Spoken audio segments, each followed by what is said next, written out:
Namo Buddhaya. Welcome to today's video. Today, in this video, I'm going to discuss about a simple question that most of the people ask from Buddhist monks. And the question is very simple. It is, what is Buddhism? It seems to be a simple question, but it is very complicated when you're trying to give an answer for this question. So let's try to find an answer for this question today. So many people ask that, is Buddhism a religion? Or is it a philosophy? Or is it a way of life? Now, first of all, what is your opinion about this? Is it a religion? Do you feel it is like a religion? Do you feel it is like a philosophy? Or it is like more like a way of life? What do you think about it? Well, this is the thing. If I can give a simple answer for Buddhism, what Buddhism is, this is the answer. Buddhism is a profound teaching and a deep teaching that it is very difficult to put it into one basket, one category, saying this is a religion, this is a philosophy, this is a way of life. Why? Because let's say when you visit a Buddhist temple, if you had the chance to visit the Buddhist temple, you will see Buddha statues. People come and worship to the Buddha statues. They offer flowers and they offer so many offerings to the Buddha statues, and they worship and they do all sort of things. When you see that, you may start to think, oh, this is a religion, okay? In the same time, if you dive into the Buddhist teachings, core Buddhist teachings, and if you read some suttas, what will happen? You will come to an understanding that these teachings, what the Buddha has taught, is so profound and it is more philosophical. It dives into the deep topics in life, like existence and life and impermanence, a lot of things like that. Okay? Then you may start to think, well, Buddhism is more philosophical. And in the other way, if you try to practice Buddhism, right? If you try to practice Buddhism by practicing virtues and practicing meditation, it becomes more of a way of life.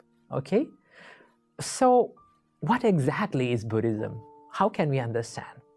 Well, the one answer that I can give when you sum up all the Buddhist teachings, okay, the one answer that I can give is Buddhism is all about Four Noble Truths. The Buddha said, dukkha is the first noble truth. Life is based upon unsatisfactoriness. Okay?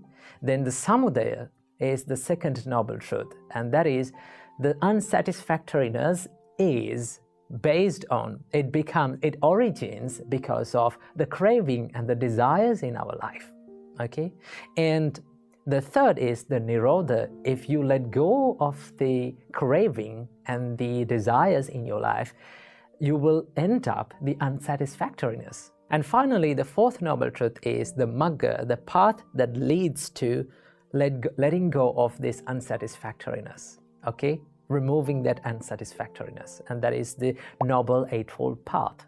So this Four Noble Truth is all about Buddha's teachings. Okay? But when you see the Buddhist traditions and Buddhist rituals, you will see people are worshipping. Then it has a part of religion. Okay? People worship, but it is not in the way of a religion that people think it is a religion. Because the definition of the word religion is constant worshipping and believing into a supernatural and superhuman being or a god. In that sense, Buddhism is not a religion. It has more philosophical aspects, but it is not just a study of these concepts. You cannot just stop from studying about the impermanence and the existence and everything just as a study. You have to dive into these studies and you have to practice it. It runs beyond the studying. It goes to the practice, and you have to realize by yourself, through yourself, what the reality is. That is what Buddhism is. Okay? So if I said that what Buddhism is, the Buddhism is all about the Four Noble Truths. So that is the answer that I can give to a person who is asking this question, what is Buddhism? It is about the Four Noble Truths and the reality of this world. So keep this in your mind. Namo Buddhaya.